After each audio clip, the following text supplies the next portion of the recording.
I've been racing my entire high school career. But now when we're finally crossing the finish line, I wish I could have stopped just a little earlier and caught a breath of the fresh air that had surrounded me the whole time. Teachers, staff, classmates, counselors, and friends, I'd like to welcome you to the 2003 St. X graduation ceremony. And most of all, to the fellow class of 2003, we are finally here. Yeah, I guess we finally are here. But the last question facing us tonight is what this really means. In one sense, I feel that at long last, after struggle and after success, that tonight we have arrived. Yet in quite another sense, I'm only reminded of a quote we recently read in our English class, that it is better to travel than it is to arrive, leaving me altogether confused as to how I'm supposed to feel right now. The word commencement comes from the French word commencer, which means to begin, and yet now we use that same word commencement to describe a ceremony marking the end to our four-year high school experience. And I know the idea is a little trite for graduation ceremonies, but then again, it's only trite because it's true. So tonight, which is it really? The climactic ending to it all, or simply the launch pad from which we now embark? The only answer lies in looking at our experience. And as I look back at our high school experience, from the latest Sunday nights spent preparing for a week's worth of workload ahead, to the lunchroom conversations spent debating the editorials in that day's issue of the Blueprint, to the after-school hours spent sweating it out on the football field, or on the soccer field, or on the tennis courts, or simply standing by to cheer another one of those teams on, to the late-night hours spent by the members of TX in the theater, prepping just those last few lines for the big performance in front of the full house on the night to follow, to the 8 o'clock Saturday mornings of the mock trial team spent practicing cross-examination after cross-examination just to perfect it one more time, to the mission trips taken this past summer from anywhere from over the Rhine, Cincinnati, to the rural areas of Peru, just to make that little difference in the world in which we live. Yes, as I look back at that high school experience, I would undoubtedly forsake our arrival tonight for just another chance to travel that path once again. But it's been said, and correctly so, that experience is like a knife. Its effect only determined by whether we hold it by the blade or by the handle. And we would all do ourselves a grave injustice if we were only to look at these shining moments. For just as real as these experiences over the past 4 years have been our experiences of grieving and of mourning, as individuals and as a community, for the loss of Steve McDevitt's mother last year, and of Trevor Kramer's father this year, and of Mr. Muller's father this year, and of other loved ones along the way as well. Our experience of standing 2 years ago in disbelief as we watched the televisions in the library on the morning of September 11th, 2001. We've had these experiences, and the knife of experience stabbed us at these moments as much as it did sharpen us at all the others. And yet, whether it was these brutal stabs or that precise sharpening that have both taken place over the past 2 years, those experiences have already played crucial roles in shaping the people we have been and have become in high school, in our senior year, tonight, and in the rest of our lives to come. When I was trying to think of the moments that struck me most over the past 4 years, I was reminded of an encounter I had earlier in this year when I was volunteering at the Bethesda Hospital, when a man approached me in the hallway from behind, clutched me on the shoulder, and I turned around to face him, and he extended his hand out to me, and he said, "Class of 1985. A little shocked and at a loss for words at the time, I merely extended my hand out to him as well, paused for a second, and I said, "Class of 2003. That was it, and the two of us went our separate ways.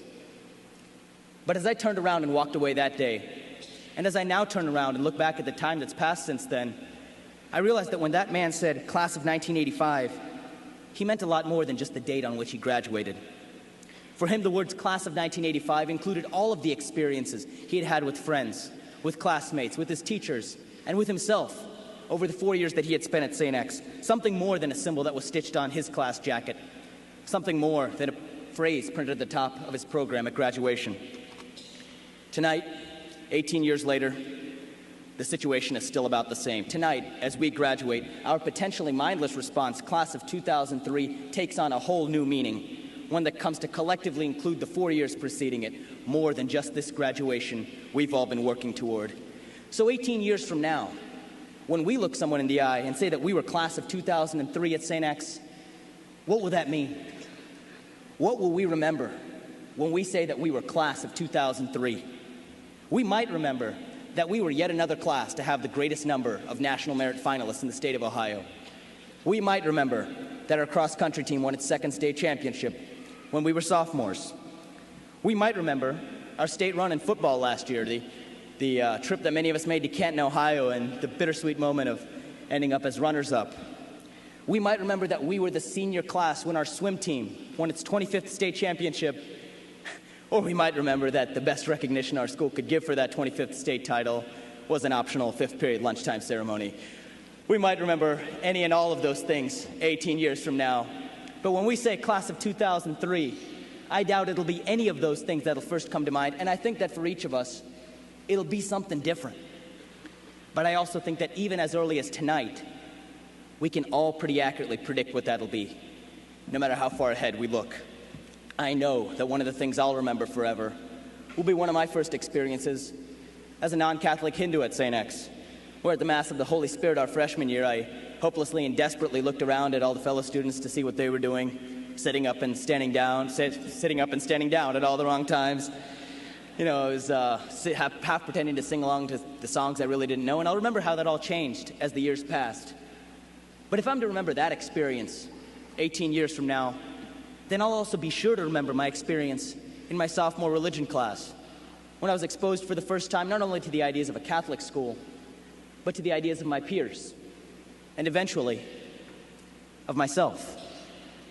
And I'll definitely remember emerging from St. X with a personal faith that was neither Catholic nor strictly Hindu, but was finally something that I could call my own. As I was trying to figure out how I would end this speech tonight, I considered ending it with a mutual wish of good luck to everyone. But I'm glad I'm now stopping short of making that mistake. Because when I thought about it, I realized that wishes and luck alone are not responsible for why we're here today. Because it's neither wishing nor luck that's gotten us to where we are. It's not wishing that's letting us graduate. It's not luck that got us accepted into colleges. And it won't be wishing or luck that's going to carry us on its shoulders for the rest of our lives. We're not here because of our good luck alone. We're here because of our good work and God's help. And the sole end of that work shouldn't be achieving any great reward. Rather, it should just be doing the work itself and receiving nothing more. In a way to give and not to count the cost. It isn't about reaching the destination. It's all about making the journey to get there. And in the end, we might find ourselves at a destination far from the one we have in mind tonight.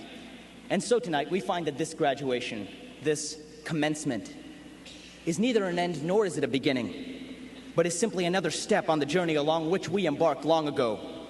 Indeed, it is better to travel than it is to arrive. But if we look back at the travels over the past 4 years, we will realize that tonight is not the destination of those travels, but is instead only another stop on that journey. So tonight, let that journey begin. Actually, excuse me. It's already begun. Thank you all, and may God bless.